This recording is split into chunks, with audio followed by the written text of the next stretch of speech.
Hello! Welcome back to Harry Has a Cocktail. This is episode 16. Crazy. I am finishing up my final week here in New Hope, Pennsylvania, where I'm playing God in the play An Act of God. It's a couple weeks ago, I think I said, it's going well. Dare I say, it's going well. And now, it's still going well. Who knew? People take their God very, very seriously. There are a lot of jokes in the play about God, and some people just don't like them, which is fine. Who knew? Anyway, today I am going to make something that is sort of an homage to my mom, actually. My mom and dad and sister came to see my play last week, and we went out for some drinks afterwards, and my mom ordered a Cosmopolitan, which I believe, Mom, you can confirm this, but I think I introduced my mother to a Cosmopolitan many years ago. A Cosmopolitan is what I used to drink all the time. Well, when I first started drinking, my first major drink that I started drinking were vodka martinis, which, as I've said here on the program before, I now don't really consider a vodka martini a martini. It is, in our modern day cocktail culture, vodka martinis are considered martinis. So I shouldn't be a snob about it. The original martini was made with gin. As you know, I'm a bit of a purist when it comes to martinis. What's happened in our cocktail culture is that kind of everything in one of those glasses, the classic martini glass, is now considered a martini, when really it's not.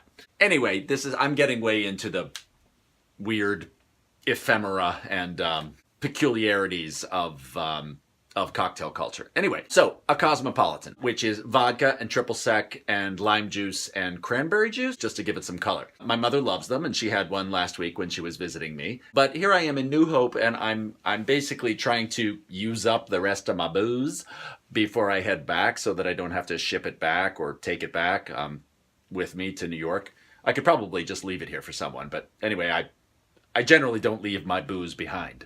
So I found, I'm continuing my obsession with this book that I've been using the past couple of weeks called 3 Ingredient Cocktails. And it just so happens that there's a drink in here called a Cosmonaut.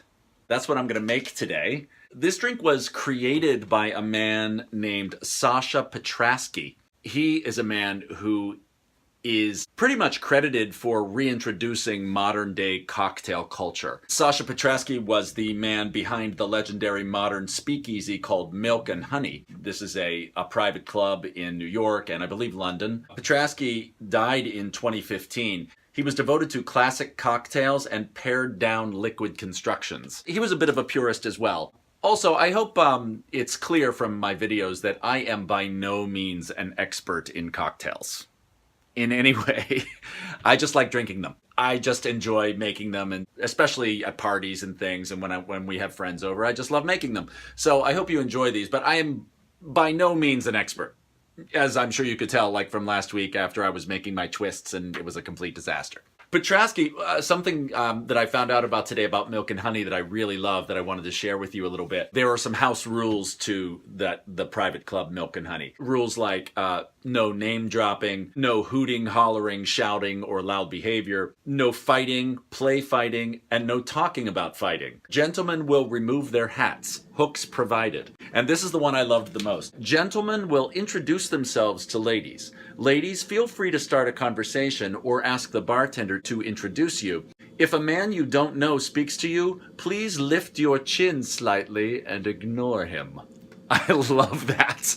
I think that's hilarious. So anyway, this drink that I'm making today is called a Cosmonaut. As it says here, this is another succinct Sasha Petraske creation. This is his sly retort to the popularity of the Cosmopolitan, as the name coyly indicates. Think about it. Cosmonaut. It is not a Cosmo. Indeed, the drink, piquant and slightly fruity, fills much the same purpose taste-wise as that ubiquitous cocktail, only more so. So I'm very intrigued by this. I've never had this. So this is essentially it's a pink drink for whatever reason. I love a pink drink. It does not have a lot of the same ingredients as a Cosmo. It actually is made with gin instead of vodka. And since I'm trying to get rid of my gin before I go home, I thought I'd go ahead and make that today. Here's what goes into a Cosmonaut. 2 ounces of gin, 3/4 of an ounce of lemon juice, and it will use a bar spoon of raspberry preserves. And that's it. Just those 3 ingredients. It doesn't even say to use a twist or anything. I'm gonna have a twist because I like a twist. Yeah, here we go. I'm gonna go ahead and make a Cosmonaut. We will be using 2 ounces of gin. 1, 2. My voice cracked. 3/4 of an ounce of lemon juice. And a bar spoonful of raspberry preserves. Here's my bar spoon. And I'm just gonna go ahead and... You know, I guess that's what he means. I don't know if that's too much or... You know, I'm sure this is to your taste, you know, how sweet you might like it. I'm a little concerned, I suppose, about seeds from the raspberries, but we'll see how that goes. Okay, the red raspberry preserves went in there. And now I'm filling my cocktail shaker with ice. And shaking it in my my skull shaker. And we will shake this for about 20 seconds, I guess, till it's cold.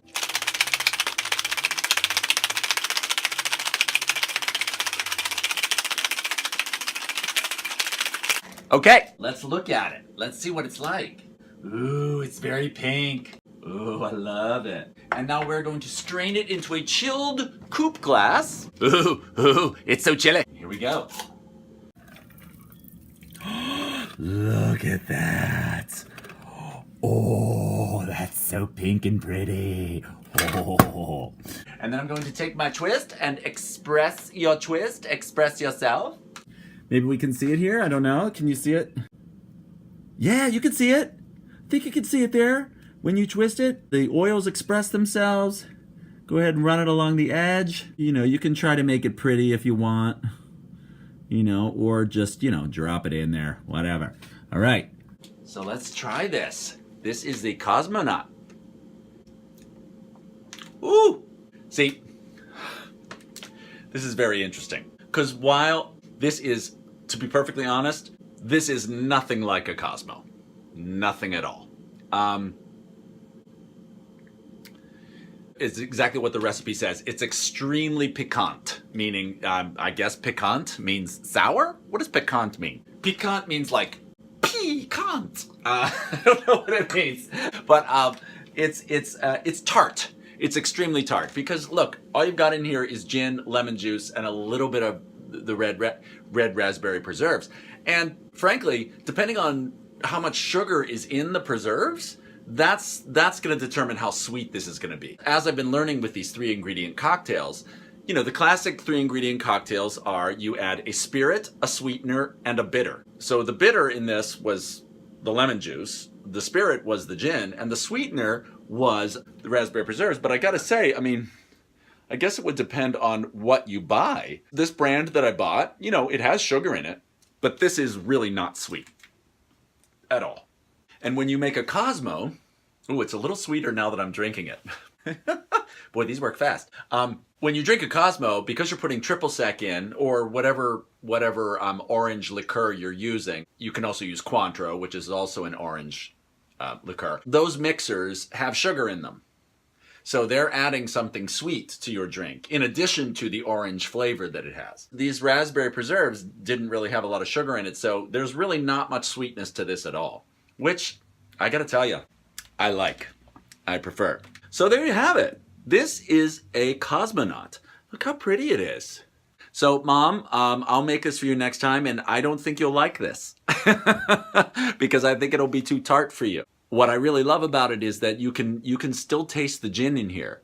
You know, what I'm learning more and more is, you know, gins have all of these. That's why I like them so much. I mean, this would be a completely different drink if I made this with Hendrick's, because it would have like a cucumber flavoring to it, because Hendrick's has a cucumber infusion to it. This Gilbey's that I'm using is cheap. It's very cheap, and I like it, but you know, I can really taste a strong alcohol content in this. Maybe Plymouth would be kind of smoother if I used in this. It would be a little bit sweeter, but I'm loving this. This is my tart Cosmonaut. Thank you as always for watching Harry Has a Cocktail, and I will see you again soon. Cosmonaut!